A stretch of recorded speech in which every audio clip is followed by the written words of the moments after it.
literally something happened when I got pregnant. If you're listening right now and you're a mom, you know everyone has an opinion about what you should do, what you should eat, how you should live. I had to be more conservative in some way. And I don't even know where that came from because I'm not a conservative person. I've never been. As a mother living in her purpose or in her freedom or in her sexuality, her sensuality, and that makes you really uncomfortable. A lot of that is because you haven't given yourself permission to tap into that. And I know that deeply personally because I have been that woman, the one that's judging the other woman. As women, there's a lot of us are deeply wounded. And so when we see other women living in their whatever that is, and then we judge them, a lot of it is because we haven't given ourselves permission to even explore those parts of ourselves. Yeah.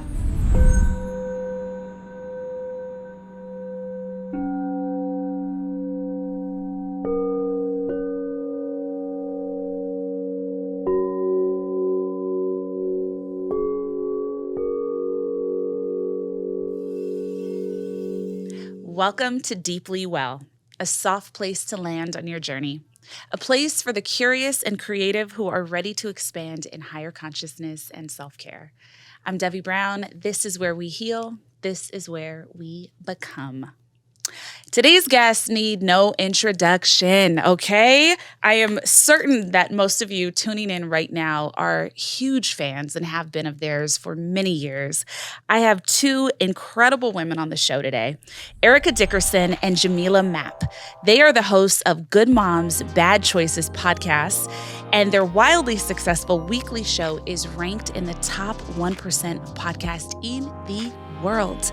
As leading voices in personal development and modern motherhood, they have used their platform to inspire more authenticity and shatter archaic stereotypes around womanhood. They are advocates for doing whatever the F you want for your highest good and normalizing pleasure without shame. Through their friendship and their business, they have cultivated a safe haven with resources for women and moms alike to gather, learn, and grow. Through their work in wellness, they have inspired millions to continue to lead retreats all around the world. Most recently, this summer, they released their debut book, A Good Mom's Guide to Making Bad Choices. The book challenges outdated notions of what being a good mother truly means and inviting moms of all kinds to embark on a healing journey that unlearns old scripts about motherhood and shows that you can be a little bad and still do some good. Welcome to the show, my friend. Hi. Oh, wow. Thank you. Why, yes. Published author. Hey. Still can't Oh my believe it. God. I know. I can't believe we wrote that. Wow. How does that feel? Insane. Yeah. Yeah. And thank you for my shout out.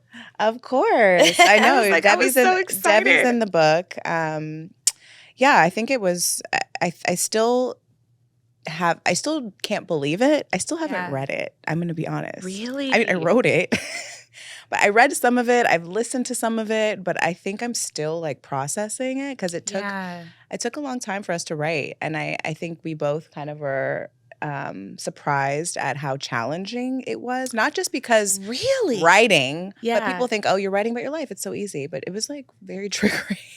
Well, that does sound so interesting because I think some of like what is so powerful about your magic on your show and platform is how much you are willing to share. You know, how many breakthroughs, how many of those aha moments, like things that take people years to kind of get to a point with themselves, they get to move through and heal through faster because you're sharing your experiences.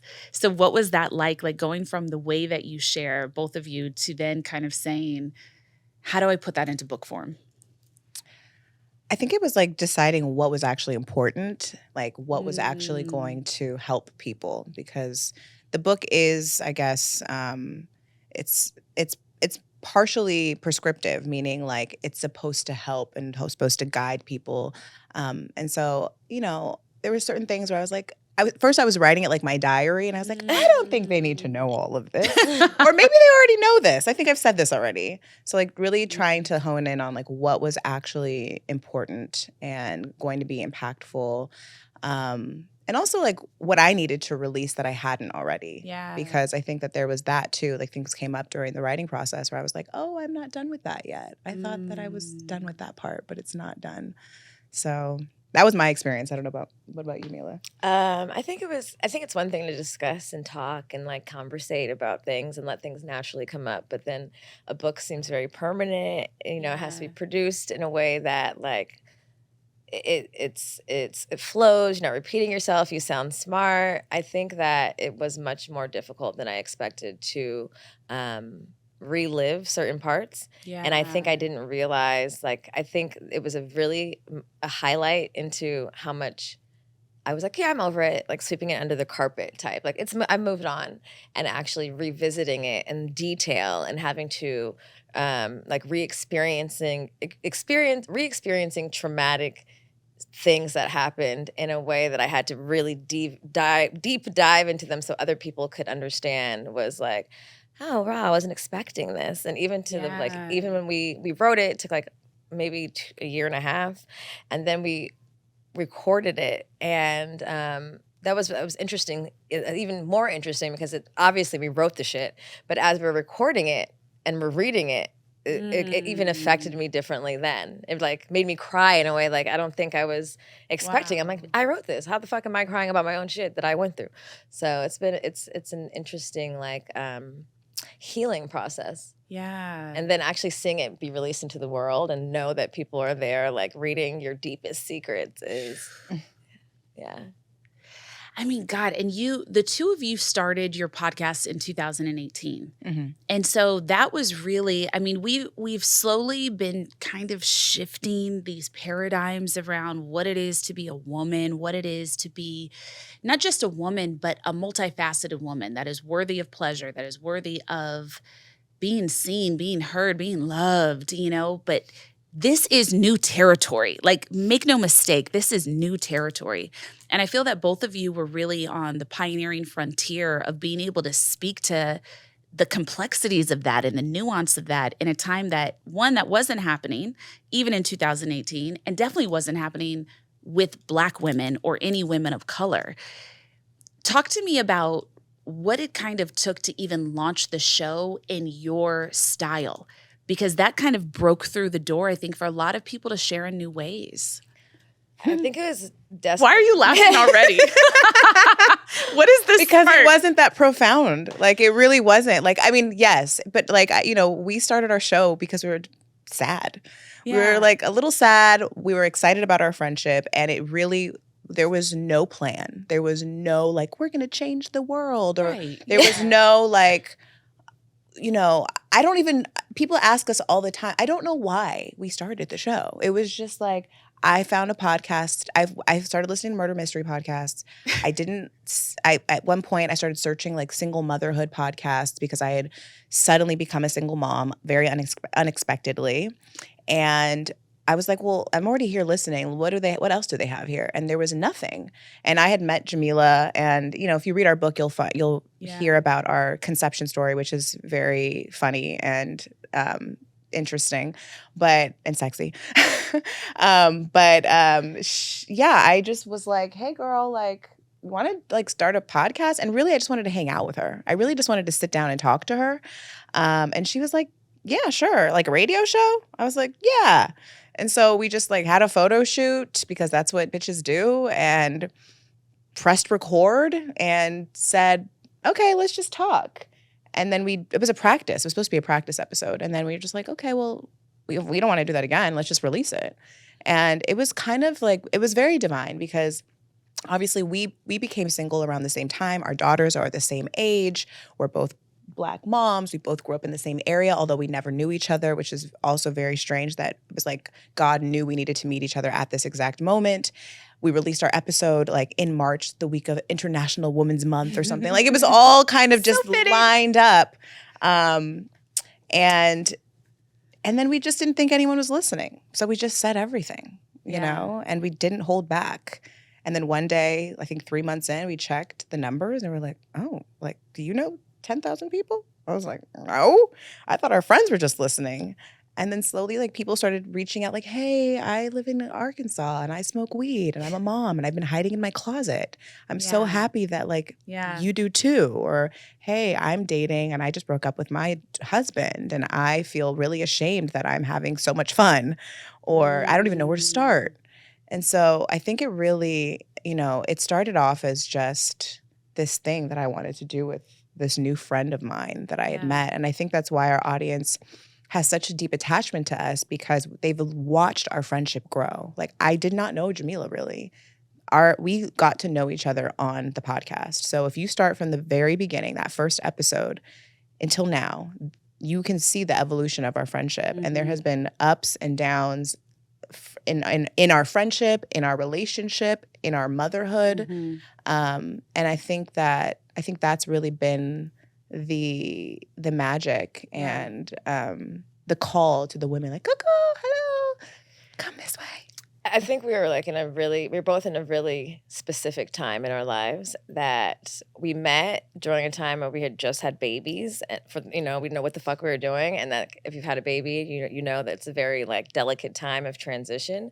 But mostly, I think also when we started the podcast, we had just broken up from our baby daddies, who we intended to be in relationships with forever. Yeah. So I think, a lot of it had to do with, we were in relationships that we thought we were going to be in forever, that kind of shifted who we were. And we were in those relationships for a really long time. And so after coming out of that, and then after having kids, there was we both had this high level of zero fucks to give. It was a very high level of you know what? I just did all this. I just did this time in this relationship, and I lost myself. I've lost myself. And now I'm here trying to figure it the fuck out. And I don't care what I have to do that. I'm going to do it. And I think there was this level of just coming up, emerging back into our authentic selves, that kind of gave us permission to say whatever the fuck we wanted. And yes, we didn't think anybody was listening, but also we were just I'm going to do whatever I want because I'm single and shit didn't work out the way I thought. None of this shit isn't like I thought it was going to be. And so fuck it. Let's just see what happens type shit. It wasn't very well thought out, but I think we just were both what do we have to lose? Can I just say, it's interesting that I framed it the way that I framed, and then both of you instantly went, it wasn't really that profound. No. We didn't even think it out. We didn't even think about it. All right, y'all, I'm not saying that you had, the download from God of what everything was going to become. But let that in, take that in, because I don't think anybody who pioneers a space or builds something that hasn't existed before thinks about it with that intent. That's kind of the natural energy that comes in with that willingness to fully be oneself, So it's I'm not trying to flatter you. I'm just trying to be honest and and really frame it as, it takes guts to talk about yourself. It takes guts to reveal your pain to people. And I consider that when people do things like that, it's an act of high service, because everyone can take the other route. Mm-hmm. Everyone can say, I'm going to reveal a little or not enough or nothing, but it's you have helped so many women feel seen, feel heard, give new permissions, and also connect to, your show really exists at the intersection of motherhood, holistic practice, pleasure. It's a permission giver. And so, my God. Well, thank you. Thank you. I received that. I think that me and Milah, in this time of podcasting, there's a lot of podcasts that seem like they're trying to do a certain thing. Yeah. And I always, which I love, because I want people to move with intention, right? And I think we do. I think we were moving with unintentional intention. Yeah.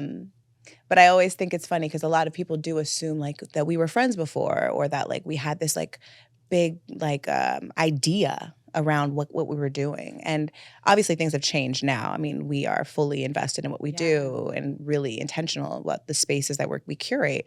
But early on, it was I think about back on that time, and it was kind of just the wild, wild west in our lives. And I'm so grateful that it was, because we really did have we do have a lot of guts, but we were both met each other at that time, and we were just really, like she said, in this I don't give a fuck era of our lives. Yeah. When I look at it in hindsight, I really feel in that moment, we didn't really realize the decision we had made, but I do think that it's a beautiful, it's a beautiful document of the first step of choosing yourself and then seeing how it develops. And so I think you really get to watch our power us hone in on our power, because I really do feel like when we met and we decided to do this, like we created an entity, and like it's kind of taken on a power of its own. And because of that, it's kind of reinforced our own personal power. So it's been a practice of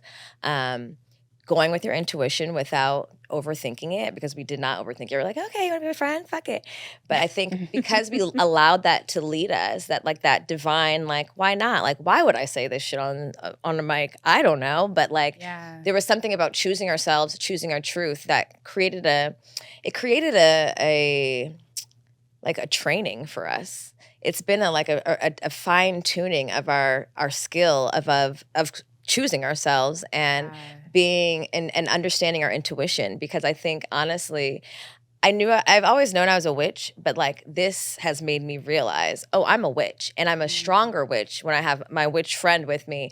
And like when I say witch, I'm just like not like pointy nose and pointy hat, but like we have really cultivated this divine understanding that our words are powerful, and that, you know, it's really sharpened this tool of being able to release and accept ourselves where we're at in that moment. In the last fucking 5 years, we haven't said anything perfect, you know, and there's things from last year I probably totally disagree with. And 5 years ago, I'm like, who the fuck was that person? Why would I say that? But it's the practicing of sharpening the tool of saying it in that moment, releasing it, and standing in it and being okay with that, you know? So I think it's been like a real like cultivation of our power just by saying yes, and then continuing even against the odds, or even against the fact that it's scary, or we could be wrong, or people could be like, that's crazy, and just being like, fuck it, you know, and just releasing it every week, releasing it and letting it go, and not holding on to the fear of someone judging or making assumptions about us. And I think I'm really grateful for my friend, because I think our friendship kind of allowed us to be like, you want to do it? Okay, me too. Fuck everybody else. You know, like everyone is like, literally everyone's like, that's a terrible idea. And we're like, no, I think it's good.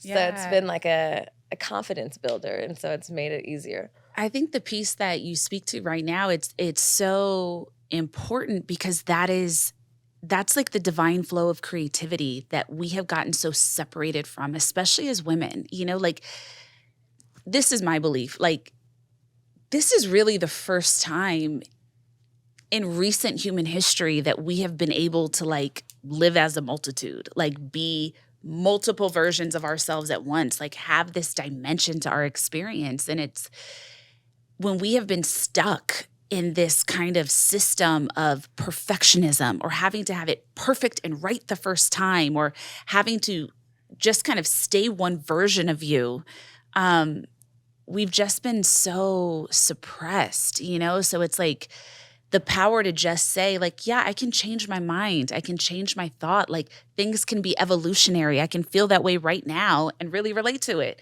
And then it can be different. You know, it's just, it's powerful. It's beautiful. It is. It is. And I mean, I'm grateful that we've led with the fact that we are not perfect, you know, because, you know, I think that even as women, like you said, like there's been this picture painted that things have to be perfectly tied up. And I think that is the beauty in it, is that I've said things, I've done things that, you know, we're not perfect. Some of them were mistakes. Some of them were bad choices. And that is the play on the name of our podcast anyway, is like, you know, even when we wanted to name our show Good Moms, Bad Choices, a lot of people are like, oh, you don't want to do that. Like, that's moms and bad. That's not a good choice. But the point is that not all the bad choices are bad, and some of them are bad. I've made some bad choices, 100%, you know? But the hope is that those bad choices lead us to the better choices and make us better people. And I think once women, we stop kind of judging each other, because I think there is a huge judgment, not just from the male gaze and patriarchy and all that. There's a lot of judgment within our own, you know, community of women.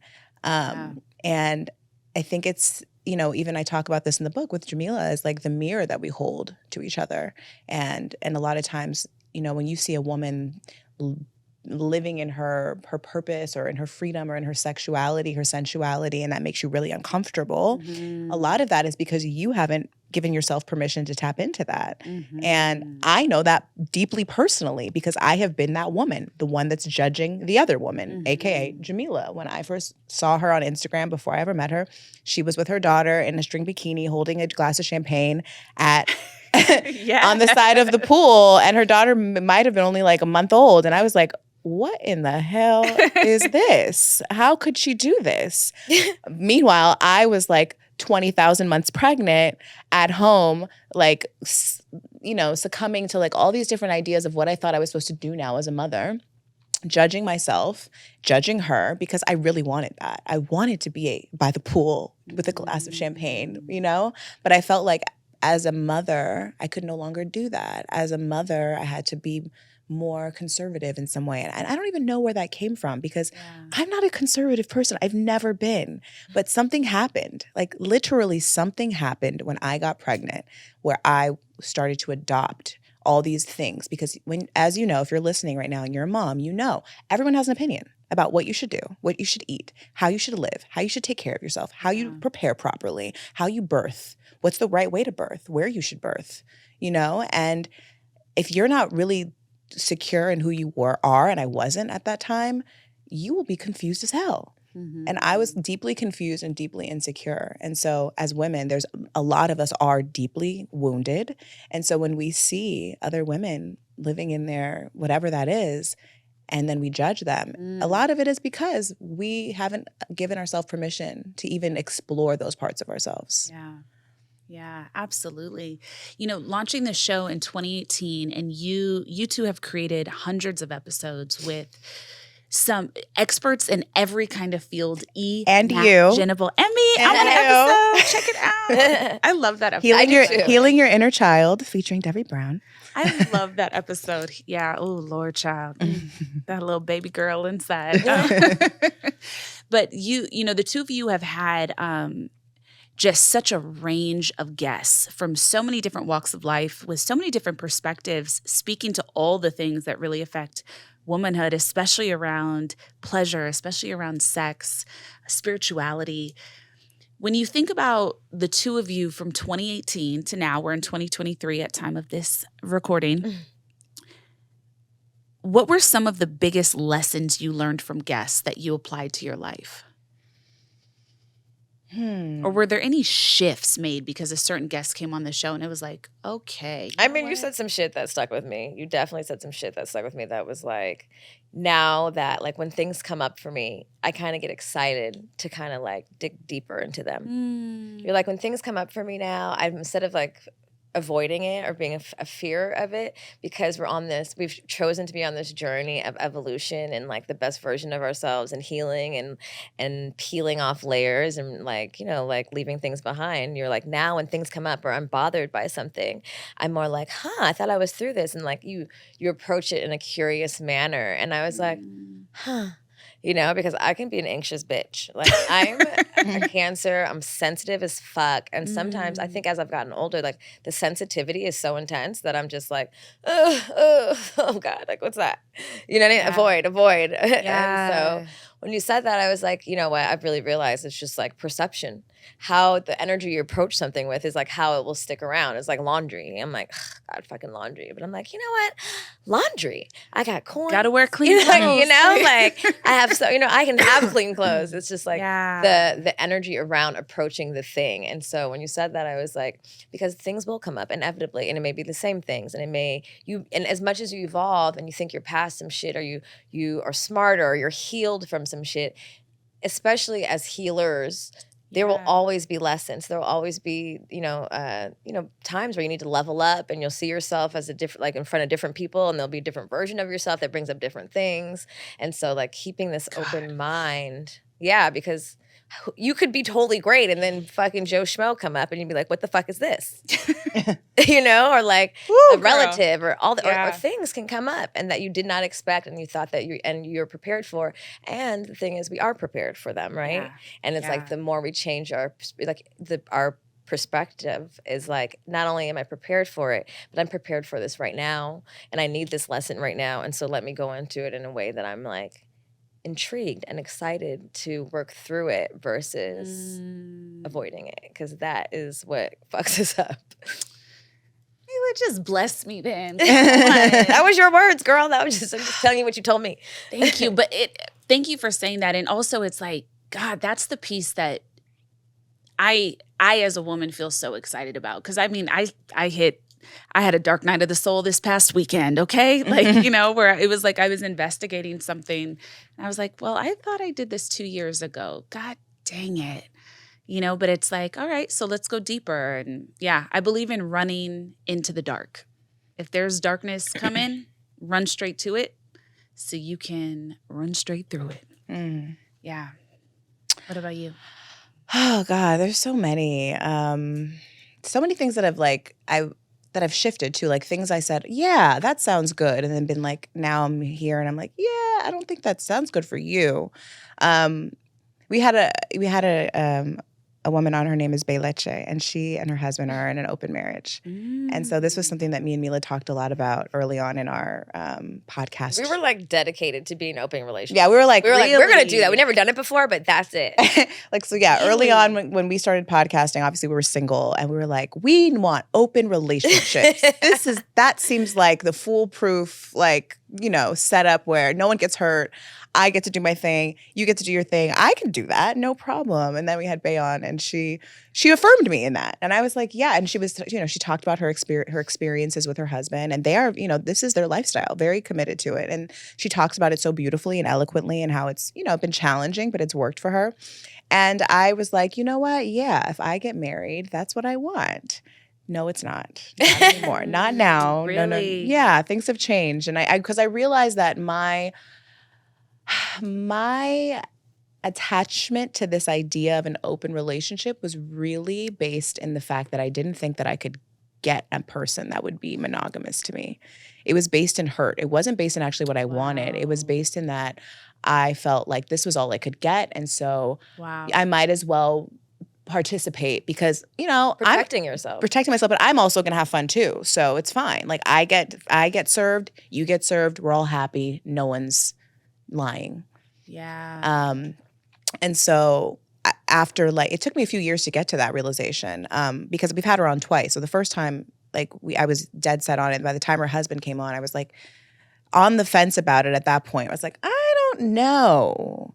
And yeah, so that's definitely one thing for sure that has changed in my perspective, in my journey in podcasting. But there's been so many moments. I think about our episode 2 with Corinne. Well, her name is Elizabeth Ovison, but her pen name is Corinne Steffens. Mm-hmm. People know her as Corinne Steffens. And, you know, she's underwent a lot of, you know, backlash. And she's kind of been, in some ways, a pioneer, especially in the space of writing books about her personal journey and her I guess, sexual liberation. Sexual liberation. Mm-hmm. And she talked a lot about the mess is in the message, and allowing yourself to be messy. And for me, that has been a journey that I've been on recently, because I think I grew up in a household where, like, I don't want to say perfection, it needed to be perfect, but there was an element of like expectation of what things needed to look like, how I needed to act. And I always kind of rebelled against it anyway, but it was still ingrained in me. And so over the last year and a half, I've really allowed myself to be quite messy, and undo certain things, and maybe even fall backwards a little bit in the process of my healing. But I kind of needed to do that in order to arrive to where I'm at now, and kind of investigate parts of myself that I thought I had dealt with, and I had just suppressed and put them in a nicely organized box and said, okay, we're done with that. Mm-hmm. You know, so I always think about her, that quote that she said to me, like, the mess is in the message. It really is. The message is in the mess. The message is in the mess, and it's always stuck with me. Yeah. Wow. Yeah. God, that's important. It's like, it's the dance, right? It's like the dance of grief, of joy, of like learning, of unlearning, of like, we're just never done. ever. How has it felt? You know, I know in the last couple of years, you guys have launched these really beautiful retreats in Costa Rica.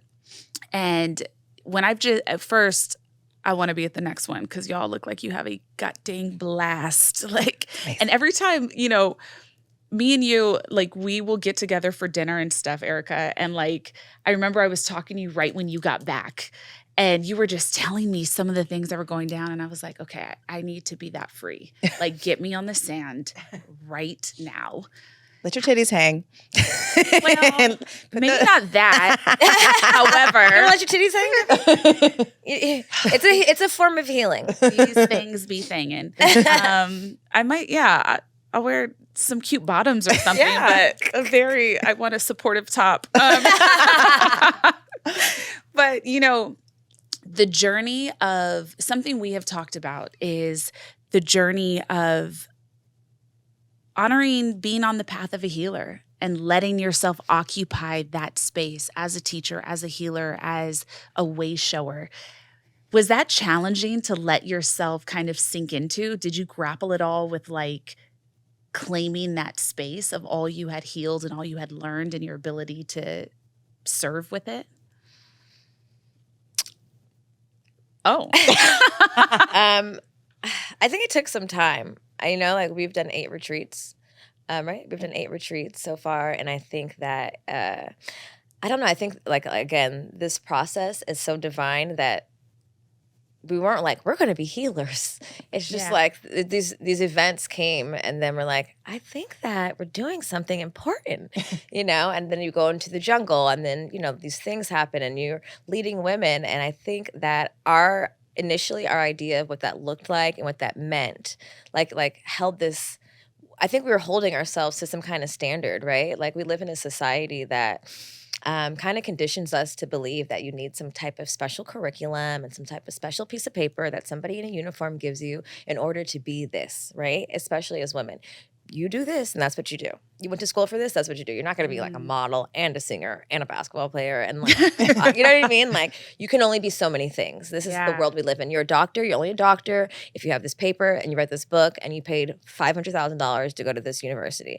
And so we kind of lead with that. And I think this lesson for us being healers is that I think we kind of had to understand that it's innate and that, like, our gifts are our gifts and no one can take that away from us. And then I think then we kind of accepted it. But I think there was definitely a period of,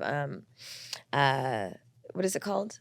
Imposter syndrome, where I'm like, I don't want to call myself that. Like, that's like, let's just chill, you know? And at this point, you know, I think it's taken all 8 retreats to be like, bitch, we do this. Like, bitch, I'll be healing people in the jungle. You know, and just understand that I've really come into this understanding that it's the embodiment of like, we all have met here before, you know, we're all here with purpose, and that's our divine, like, just like the plants are supposed to grow and a polar bear is supposed to be in fucking Alaska. Like, there are things that we're gifted with at birth, and it doesn't require any type of degree or certificate or training. And, you know, innately on a cellular level, there are gifts that we're given, and it's to be ourselves. And at the root of being ourselves is the healing. And I think we all have the potential to heal each other, because I think as a human society, we are connected and we are supposed to work in community, and that means healing each other, giving each other, like, give and exchange of energy. And we all have different gifts to give and receive. And I think that, like, understanding that existing exactly as who I am is the gift of healing, because someone else can look and say, oh, look, this little crazy bitch is bold enough to be this, and that. I can learn something from that and then be attracted to it and then come and take a trip and then gain something from that, and vice versa. We've gained a lot of things. So I think, like, it's been a interesting dance with what is, you know, like, we've been doing the work for a long time, and that's just by showing up as ourselves. We haven't had to come with, like, a special suit jacket and a blazer and be like, this is who we are. It's just like, I think I've really learned that the healer is existing exactly as you are without apology, and that is the gift that you give to the people around you. You know, I think that is so powerful, and I would also say it's the commitment to continuing to evolve oneself, because that's what I've also heard you say. It's like, yes, we have these innate gifts. And then once we notice them, once we agree to use them in service, then it's our duty to keep kind of like, do I still relate to that way of being? Like, how can I evolve that thought? Can I refine myself in a way that this inherent gift I have can be even more potent, more aligned, more clear, And we have so many things to give in that way. No, I agree. I think, again, what Milah said, as far as just existing as who you are and that being the gift, and also then like saying, okay, I know that these are my gifts. How do I hone them? What are who do I need to talk to? Who do I need to speak with? Yes, yeah. And reaching out to other people. And because that's where the expansion starts to happen, even in your gifts and in your offering. And that's what I feel like has been the journey for me since that first retreat, because we went in not really, I've never been on a retreat ever in my life, even now. So I had no idea. I had no expectation, which actually was really beautiful, because we just created something that, what would we want? What would I want if I was traveling hundreds of miles away from my home, driving 5 hours into the jungle, to meet a bunch of women I've never met? I'm coming by myself because most of our people, they come alone. What would I want? How would I want to be taken care of? And, we just answered all of those questions and we did it. And I just remember, like, after our first workshop, like, and everyone left, me and Milah, like, we're like, what the fuck? We're like, oh my God, that was amazing. Like, I was on fire. And like, it was this amazing rush of energy and joy and life and emotion that like went through my body. And it awoken something in me even more so, like, okay, well, now I know, like, I have to do more. I want to do more. Like, how do I support this group even more? How do I crack them open even more? And then also, like, how do I crack myself open even more? How do I do that?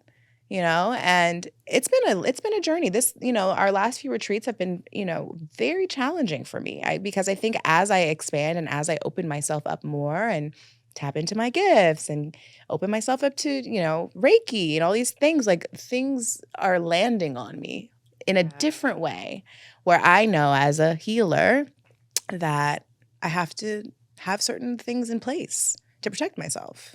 Yeah. So that I can be of service, not only to them, but to myself as well. So it's, I feel like it's a journey. And I know I told myself next year I'm going to go on a retreat, because I want to go and experience, someone else's circle and their container, and see what that's like. But I think the beauty of our retreats is that there is no, like, we don't show up as like, we are the professionals here and you are the students, and I think that there's a level of like, they know that we're here to guide them and lead them, but that we're all kind of here together and we're all equals. Yeah. And from all different walks of life. And I think that's the beauty of it, that there is no like elitism in the experience. And it depends kind of on, like, there's so many benefits to different styles, and it depends what we need. Yeah, what like, you need. Some people really need that guidance. Deeply. And they need all the places that can take them and some of the privacy of that. But then there's also, not everyone goes to one-on-one therapy. A lot of people have profound and even better experiences in group therapy, because being able to connect to the stories of other people, to share yourself with a group, like, you're working so many different muscles and healing so many different parts you may not have had a chance to. So it's like, yeah, that's the beauty of us in this time, being able to say, well, what will work for me? Like, what makes me feel excited and the most free and open to be my most authentic self? Right. I agree. And, we just did an episode the other day, or that's coming out next week, with a young woman named Milah. She's a voodoo priestess. And we were talking about like what a healer's supposed to look like, right? Or what a voodoo priestess looks like. And I think that there's this misconception around what this role is supposed to look like. And the fact that it's not really a role. Like, every woman is a healer. We all have these gifts. sometimes we don't tap into them in our whole entire lifetime, right? Or maybe we do, but just in different ways. We heal people through food. We heal people through whatever it is. But I just want to encourage women to just understand that it doesn't have to look a certain way. You don't have to like wear nudes or head wraps or all white or whatever it is. Like it's whatever allows you to show up and be open to whoever it is you're serving and be authentic and be present and give whatever that person needs from you in that moment. It doesn't have to be this whole thing. And I think for me, even when I started to step into this space, again, just like when I met Jamilah and I adopted these things around motherhood and what I was supposed to be, I felt myself almost wanting to do that again. And I had to resist and say, no, we're not doing that. Like, you are enough. You've got it. Yeah. And it's new territory. Like even this idea of being a healer, it's the last few years, you know, it's like we're reclaiming the matriarchy. We're reclaiming that blueprint that we can be the spiritual head of household and be the medicine women. You know, it's like it's not like we even saw healers 10 years ago or anything. You know, it's really new ground. And I believe in the path of being a healer and whatever that means to each of us. To me, it comes down to like at the very, very core of it, one fundamental. Are you being of service to others or are you being of service to yourself? If you're only being of service to yourself, if this is a look, if this is a marketing ploy, if this is a way for you to be seen, you're not a healer. If you are using your gifts in service to yourself and in service to others, to me, that's like one, at the core base of whatever it is you call yourself, whatever your modalities are, there has to be a desire to be of service to others. There has to be an alignment. There has to be a connection to whatever your higher power is. Source, I call that power God, you know, but there has to be alignment. There has to be guidance, and there has to be a desire to do good for others outside of just what you get from it, you know? Absolutely. Yeah.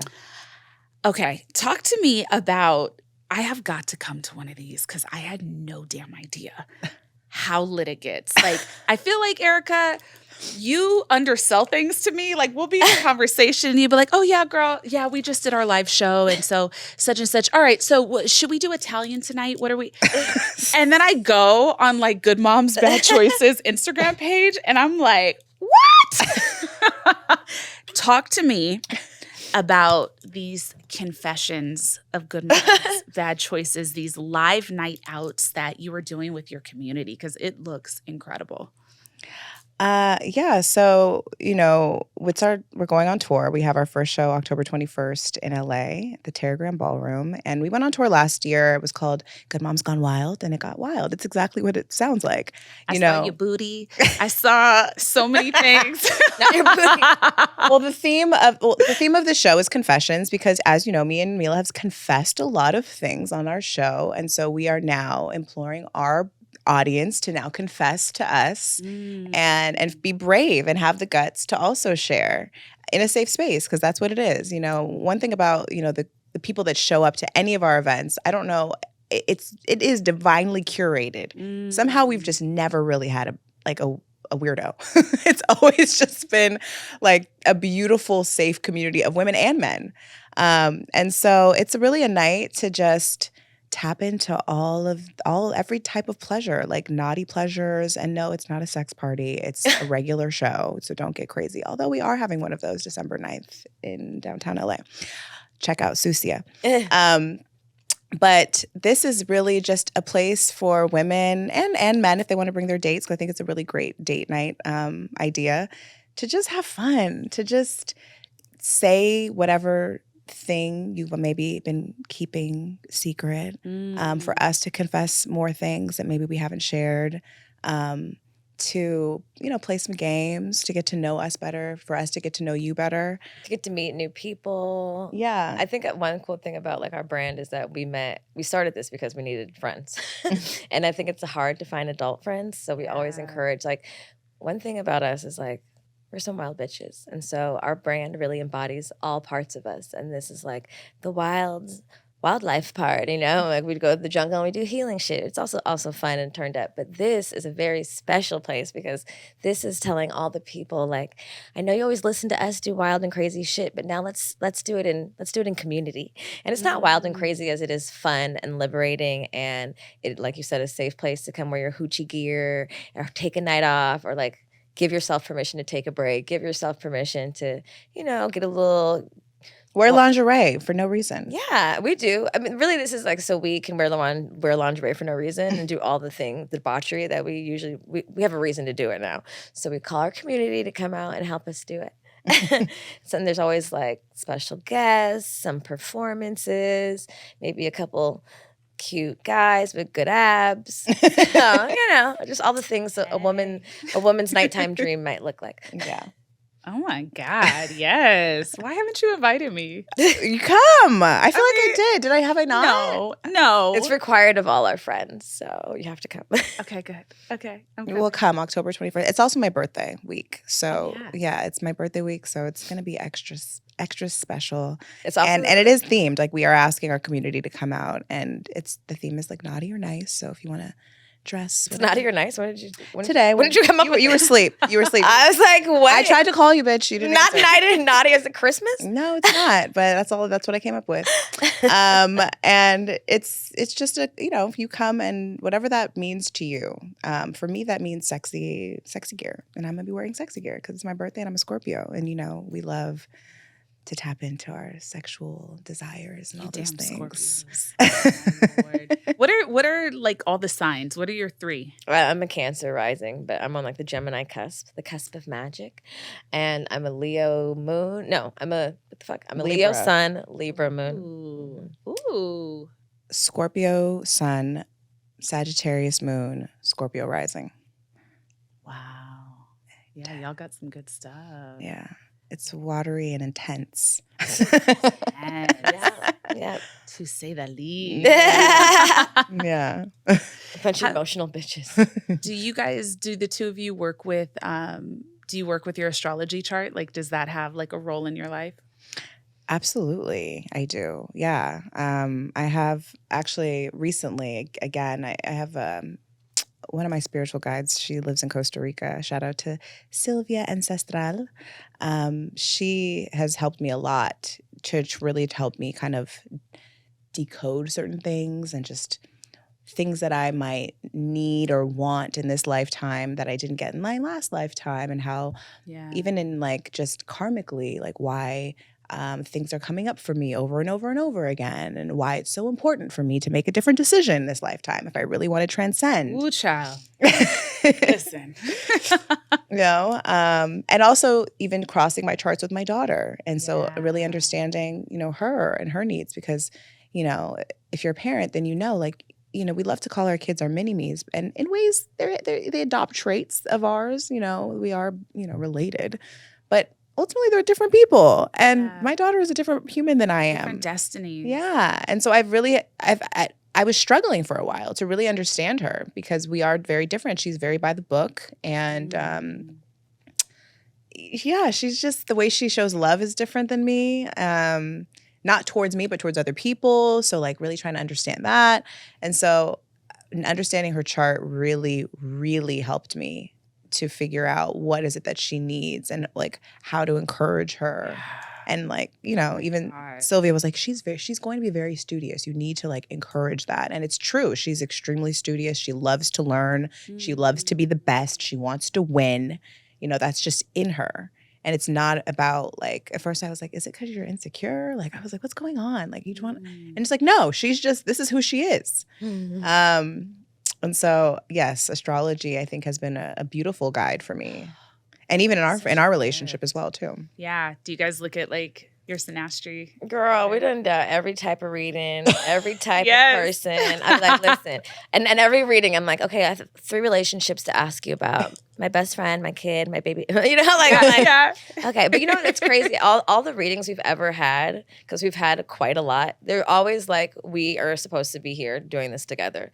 Like, we created an entity. This is my soulmate, you know, and there are things we were supposed to birth together. There's a partnership that is, you know, life changing, and it's true, you know. And so like I'm telling you, every single fucking reading we've gotten, it's always like very the same. How beautiful. I know. It's like this is what we're supposed to do. We're mirrors to each other, and I think we have different like purposes, but there's things that we are supposed to teach each other. And I think knowing that like kind of gives it like it's just like a marriage, you know? You're like, bitch, we're gonna be married, so we gotta figure it out. So it's been beautiful. The two of you hold each other so beautifully. I was listening to a recent episode where you were kind of unpacking, you know, just the natural kind of things that come up in friendship. But sometimes like your friend gonna get on your nerves or not get you, and it's gonna feel, you know, a certain way. And the two of you always really beautifully share the authenticity of that, and the way you hold one another, I think, is incredibly inspirational to so many. Thank you. Yeah, we talk about in the book, we talk about being platonic wives, and people are like, what does that mean? That's so weird. And it's so funny because when when our book came out, like we were like top rated in like the LGBTQ plus category. I think they think we're lesbians, but whatever. And I was like, we don't have sex, I swear, guys. But I think, you know, this has been like the first relationship that I've really ever been able to do that with. Wow. And really treated like a romantic relationship in ways. And we talk about that too, about like how as women, we will give romantic relationships so much space, so much grace. Yes. But in our relationships with our friends, specifically women, they cross us once and it is done. And sworn enemies. It is done. Now business in the street. You betrayed me, but you know, we'll sleep with the enemy, you know? You'll hold that man's secret go to the grave with it. Right. You know, does all kind of things. Right. Yeah. And so, you know, with that in mind, you know, it's been a good reminder, especially like, you know, we've been on our show in a season of us, you know, having, you know, to really work on our friendship in a way that we've never had to do before. Whereas everything just flowed really easily before, because we're building a business and businesses. Yeah. It has become extremely hard to prioritize our friendship. We are just work. And it has been a detriment to our friendship. And, you know, in any relationship, sometimes resentment starts. And then, like, you don't really say the thing that needs to be said. And, you know, you just kind of start to detach. And having to, like, say, okay, something's wrong. We need to fix this. Let's look at what is going on. Tell me everything that you've been feeling, and I'm going to tell you everything, and we're going to work through this because we're stuck together. And I'm in this with you for life, whether it's good moms or friendship, whatever it is, but friendship at its core. And there is no good moms if we don't have a friendship. And so remembering that the only reason that any of this has happened is because of our friendship, really, I think,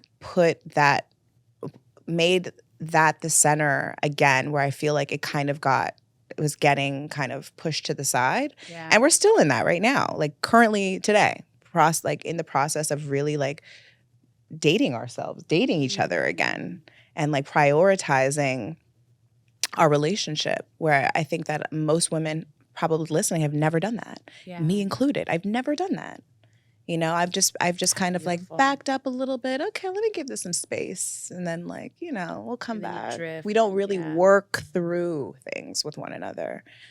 It's so beautiful because I also think of both of you have beautiful daughters that have built a beautiful friendship with one another. And what a gift for them to see that as their foundation. Like their baseline is like healthy friendship, and seeing that you can be two individuals, you can get it wrong, you can get it right, but it doesn't mean, you know, for lack of a better word, to overly simplify, it doesn't mean beef. It doesn't mean like now you have to dislike someone or pick them apart. And that has just been the template for so many, because friendship, it is hard. And friendship with women, it is hard. Friendship is often so much more sacred and long-term than a lot of romantic relationships, and it's a lot of times it was the first betrayal for so many of us as young people, even if it was the small one of like someone just stopped talking to you in elementary or stole your lunch, or, the bigger ones like girls having beef with you at school, or so, yeah, how important and how powerful for them. How have they been, on this journey? Because I feel like they are, like, it's almost like I know they're their own people, but they're like the mini hosts. Like I just see them as the two of you kind of like on a couch or out in the world. Like they are like mini hosts. They're in very much a part of this and what we've created, obviously. Even early on when me and Milah were filming our show at my house, like we filmed our show at my house for the first 2.5 years, 3 years, 2 years, I don't know. But they were there, and in the other room through a glass door, which a lot of people are like, you're having these conversations about your kids. I'm like, no, there's a door. There were 3. We can see them. But they would interrupt the show and like, we'd like include them, or we play elevator music like, oh God, I gotta be moms real quick. Be right back, But, I think that they have seen our evolution in ways and been a part of that. And I think because of the journey of our friendship, and also like the guests that have come on that have really, the guests, also our community of women and mothers that are seasoned mothers that have already done this 4 times over, giving us advice about like what to do, how to talk to your kids about this. Hey, like I just went through a breakup. How do I talk to my daughter about that? Hey, like my daughter, so there's just different things that I think they have benefited greatly from because of this entity that we have created. But I don't know. I'm always, I can't wait to see how our daughters are when they're like 16 or 17 and see how these things land on them and like what kind of young women they become. But I have an idea that they're going to be pretty powerful beings. Yeah. Oh, for sure. Oh, for sure.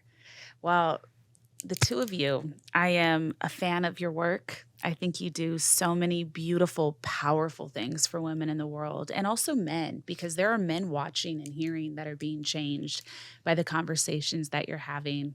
So thank you for joining me on today's show. And as the last thing, I always ask that every guest share a little soul work or homework that the listening audience can take with them into the week after they hear this show.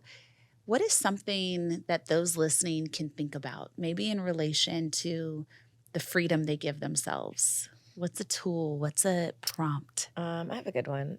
I'm in Tantra school. I'm almost done. I'm going to be a certified sexologist and Tantra practitioner. Wow. Yes, I'm very excited. Please come back to talk about that. I will. I'll be done in 1 month. But one of the practices we do, because, we talk about prioritizing our pleasure, and I realized we talked about this before we started, about people in general not, we're so conditioned to forget about prioritizing our own pleasure that we often think that it means it's an inconvenience.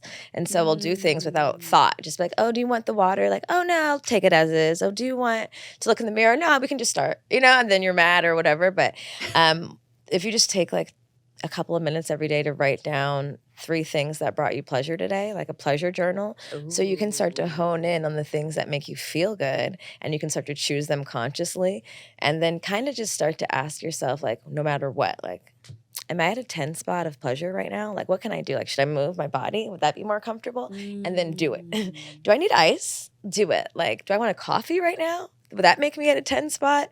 And then do it. And then journal the things, if it's like sexual pleasure or spiritual pleasure, what brought you pleasure in different realms today, and just kind of jot that down.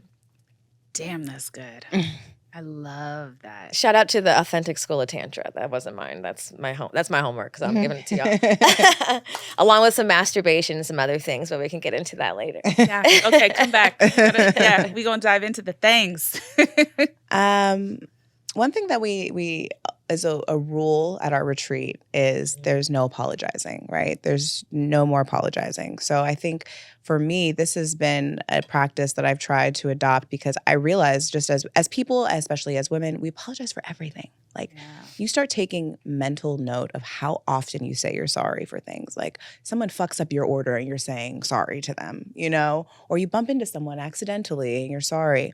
So I just want to encourage you to really just take a day and count how many times you say you're sorry and try every day to make that number become less and less and less and find other words to substitute the sorry with, you know, because there are a lot of words. There's a lot of vocabulary words you can use to say, oh, excuse me, or thank you for your patience, you know, and it's a practice for me because I apologize all the time, still, even now.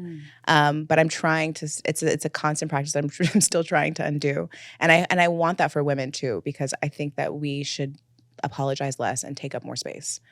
So, hell yeah. Yes. Thank you. Good Moms, Bad Choices. Of course, the podcast with so many powerful episodes is available wherever you listen to podcasts. And their book, A Good Mom's Guide to Making Bad Choices, it's in stores now. It's available everywhere. Order it on Amazon Prime because I think there is like a thing happening. I think it's Prime Week right now. There's a cute deal happening. It's like 40% off. This is the time to get it. Get it in stores. Thank you both so much.